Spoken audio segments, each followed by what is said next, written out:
देखिए, कांग्रेस की अपनी कमजोरी वो इसी बात में से ध्यान में आती है कि कल तक तो न तो आम आदमी पार्टी इस बात के लिए तैयार थी कि हम कांग्रेस का गठबंधन करेंगे, न कांग्रेस इस बात के लिए तैयार थी कि हम किसी से गठबंधन करेंगे। जो लोग कहते थे कि हम सब अपनी सीटें अपने दम पर लड़ेंगे, उनका दम देखने को मिल गया है कि अब एक नहीं दो पार्टियों के साथ वो गठबंधन कर रहे हैं। अब उनका गठबंधन का सारा चित्र सामने आएगा, उसके अंदर कौन सी सीटें ये छोड़ेंगे, कौन सी वो छोड़ेंगे, और उनके घर के अंदर जो एक एक सीट के ऊपर जैसे उन्होंने 80-80, 60-60, 65 फॉर्म भरवा करके इतने कैंडिडेट जो तय किए हुए हैं, उस संकट में से वो निकल पाएंगे कि नहीं निकल पाएंगे, मैं इसमें कुछ कह नहीं सकता। लेकिन निश्चित रूप से वहाँ एक भगदड़ जो मचने वाली है, उस भगदड़ मचने के कारण से उनकी जो जीत है वो कहीं सुनिश्चित नहीं है। सब लोग एक दूसरे लड़ाई लड़ेंगे, इसका लाभ भारतीय जनता पार्टी को मिलेगा। कंपटीशन है इस बार हरियाणा बीजेपी के लिए कितना टफ है कंपटीशन? देखिए, इलेक्शन होता है और उस इलेक्शन को हमेशा एक स्पोर्ट्समैन स्पिरिट के नाते से चुनाव लड़ा जाता है, खेला जाता है, और उसमें हम लोग, हमारा कार्यकर्ता, हमारे नेता सभी पूरे उत्साह में हैं, और हम अपने कार्यकर्ताओं के माध्यम से इस अभियान को जो कल से शुरू हो रहा है, यानी प्रत्याशियों के नामांकन का जो शुरू हो जाएगा,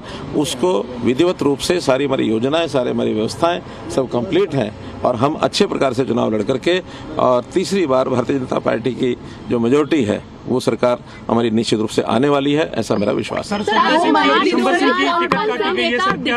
कौन कौन से बड़े नेता? देखिए, जहाँ तक लिस्ट का विषय, लिस्ट आपको मालूम है, किनको टिकट मिली है, किनको नहीं मिली है, उसका विश्लेषण तो आप करेंगे।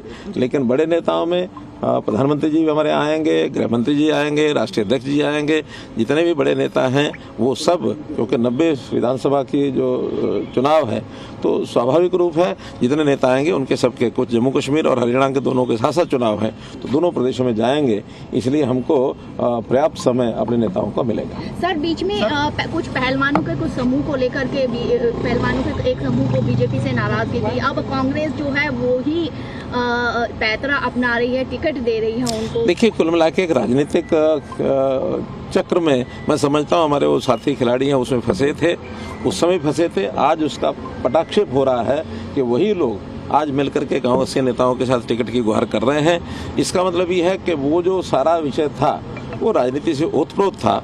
उस समय तो एकदम इसको शायद इतनी साफगोई से कोई नहीं कह सकता था, लेकिन आज तो साफगोई हो गई कि वही लोग आज कांग्रेस की टिकट के लिए उनके पास जा रहे हैं और वो भी कह रहे हैं चुनाव लड़ाएंगे। इसका मतलब वो सारा जो राजनीति से प्रेरित वो एक विषय मुझे लगता है। धन्यवाद।